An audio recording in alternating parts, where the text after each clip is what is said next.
Phase 4 of Way of Winter is here, and the big bad weavers are everywhere and anywhere, and you're going to want to take them down as often and quickly as possible, and I'm here with a build to do just that. Mako's Buck here, and today let's talk about the one and only Bullseye DPS build. The number one thing I see in Way of Winter is people struggling with Chaos Weavers, and it mainly comes down to your build. Now I'm going to tell you right now, if you're running a status build at a Chaos Weaver, no offense, you may as well not even be there. Chaos Weavers do not take status damage, so all you're doing is hitting them with real bullets on a build made for status damage, and you're doing nothing. First things first, get off the status build when fighting Weavers.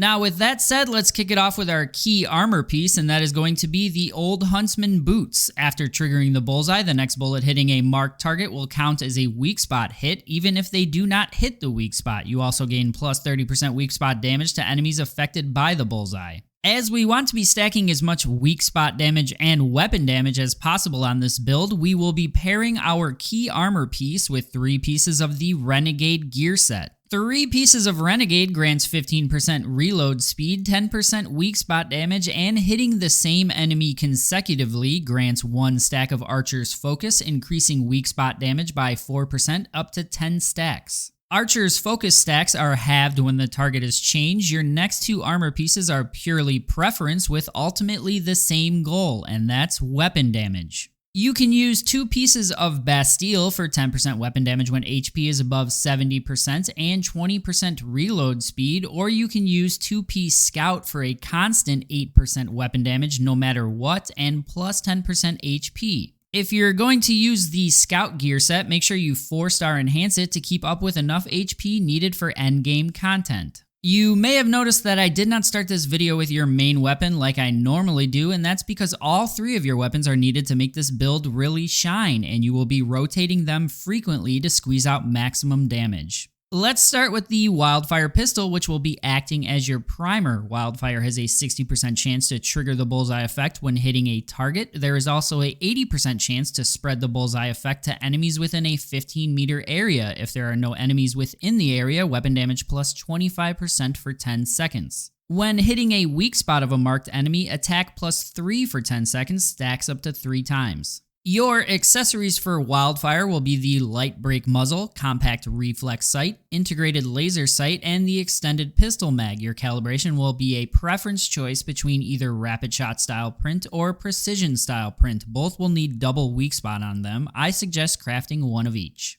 Your other weapon for this setup will be the Bingo Sniper Rifle. Bingo has a 70% chance to trigger the Bullseye effect on weak spot hit. After switching to this weapon, the first hit will trigger Bullseye guaranteed. Grants plus 15% weak spot damage on hit for 10 seconds. Effect can stack up to 3 times. After defeating an enemy with a weak spot hit, plus 15% attack for 20 seconds. Your accessories for Bingo will be the Large Break Muzzle, Long Range Tactical Optic, and the amended SR Mag. You will want a Rapid Shot double weak spot calibration. And lastly, our melee weapon will be the Long Axe so that we can slam it on the ground to proc Fortress Warfare. Your damage rotation for these weapons will be shoot Wildfire 3 times, pull out Deviation, slam Axe on the ground, and then mag dump Bingo and repeat. Now that we have all of our gear in order, let's mod it, starting with our Bingo, and that is going to be Vulnerability Amplifier. The Bullseye adds 8% vulnerability. Next will be the mod for Wildfire, which will be Recovery Mark. When defeating marked enemies, recover 15% HP and 25% stamina. Moving on to our gear mod, starting with the helmet, and that is going to be Precise Strike Precision. Hitting a weak spot grants plus 12% weak spot damage for 3 seconds. Effect can stack up to 3 times.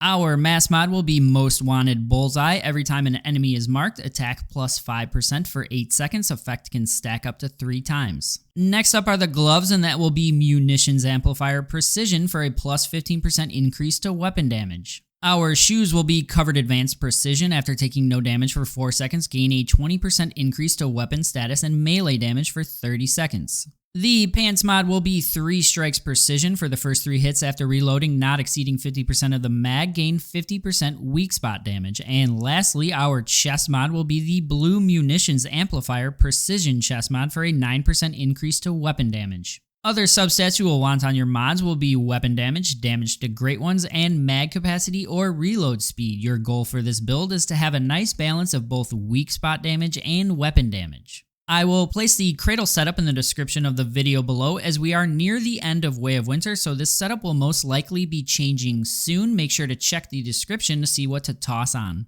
Your food buff will be the crumbly bread for a 25% buff to all weapon damage, and the best ammo will be the tungsten AP ammo made with electronics for a 10% increase to attack after triggering Bullseye. Our drink buff will be the all-weather stew to fight the harsh weather. This stuff makes it so weather basically cannot kill you. And lastly, our deviation for this build for fighting Chaos Weavers or any bosses in the air will be Snapshot, which takes pictures of the enemy you are shooting, increasing your weapon damage output. For bosses on the ground or ad control, you can use the Lone Wolf's Whisper deviation. The best thing about getting into building Bullseye and Weak Spot Renegade Bastille builds is it opens up other options for builds that just dish out massive amounts of damage to bosses, like the Beast that is Doombringer, but we'll save that one for another day. If you like this video, don't forget to hit that thumbs up, subscribe, and turn those notifications on. See you next time.